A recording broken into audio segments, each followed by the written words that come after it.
নমস্কার বন্ধুরা, আমার এই সেলফ স্টাডি চ্যানেলের নতুন ভিডিওতে আমি রাজীব পাল তোমাদেরকে স্বাগত জানাচ্ছি। আমাদের দেশে খুব শীঘ্রই ভোটের মরশুম আসতে চলেছে, আর এই ভোটের ফলাফল ঠিক করে দেবে আমাদের দেশের পরবর্তী প্রধানমন্ত্রী কে হবেন। সচরাচর এটা শোনা যায় যে আমি তো মোদিজিকেই ভোটটা দেব, আবার কোথাও শোনা যায় আমি তো দিদিকেই ভোটটা দেব। আচ্ছা, আমরা কি আদৌ মুখ্যমন্ত্রী বা প্রধানমন্ত্রীকে সরাসরি ভোট দিয়ে নির্বাচিত করতে পারি? কিন্তু ভোট দেওয়ার সময় তো প্রধানমন্ত্রী নরেন্দ্র মোদী বা মুখ্যমন্ত্রী মমতা ব্যানার্জির নাম আমরা সবাই দেখতে পাই না। তাহলে এই পদগুলির নির্বাচন কিভাবে হয়? এই সমস্ত প্রশ্নের উত্তর আমরা এক এক করে দিতে থাকব। আপাতত এই ভিডিওতে আমরা আলোচনা করতে চলেছি প্রধানমন্ত্রী কিভাবে নির্বাচিত হয় সেই বিষয়ে। তো চলো ভিডিওটি শুরু করা যাক। আর হ্যাঁ, যারা এখনও চ্যানেলটি সাবস্ক্রাইব করোনি তাড়াতাড়ি সাবস্ক্রাইব করে নাও, না হলে কিন্তু অনেক কিছু মিস হতে চলেছে ভবিষ্যতে।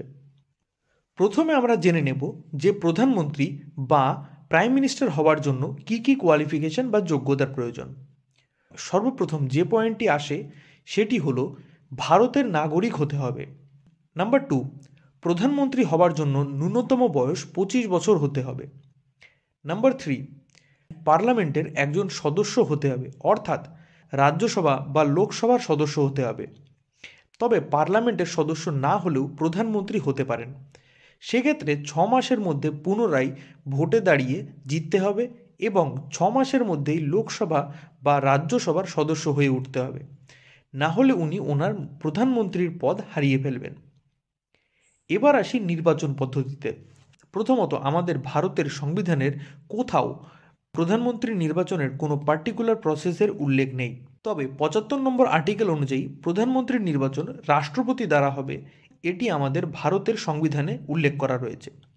কিন্তু তার মানে এই নয় যে তিনি নিজের পছন্দ মতন যে কোনো মেম্বারকে বেছে নিতে পারবেন। তাহলে সিলেকশনটা হয় কিভাবে?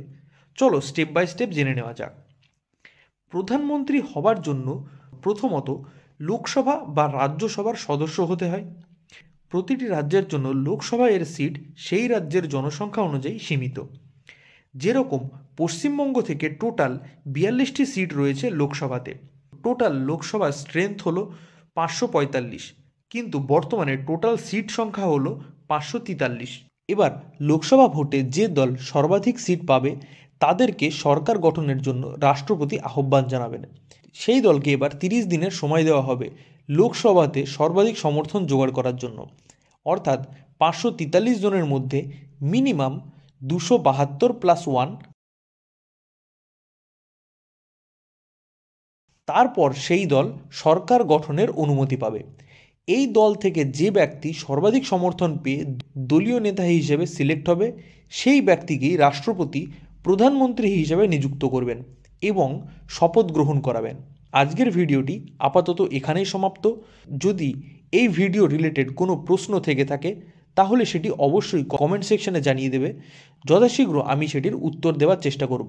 পরবর্তী ভিডিওতে আমরা জেনে নেব রাষ্ট্রপতি নির্বাচনের পদ্ধতির বিষয়টি, এবং সেটি যেন তোমাদের মিস না হয়ে যায় তার জন্য চ্যানেলটি সাবস্ক্রাইব করে নাও। আর ভিডিওটি ভালো লেগে থাকলে লাইক শেয়ার অবশ্যই করে দিও। এগুলি আমাদের নতুন ভিডিও বানানোর অনুপ্রেরণা দেয়। চলো আবার দেখা হচ্ছে নতুন এক ভিডিওতে। জয় হিন্দ, বন্দে মাতরম।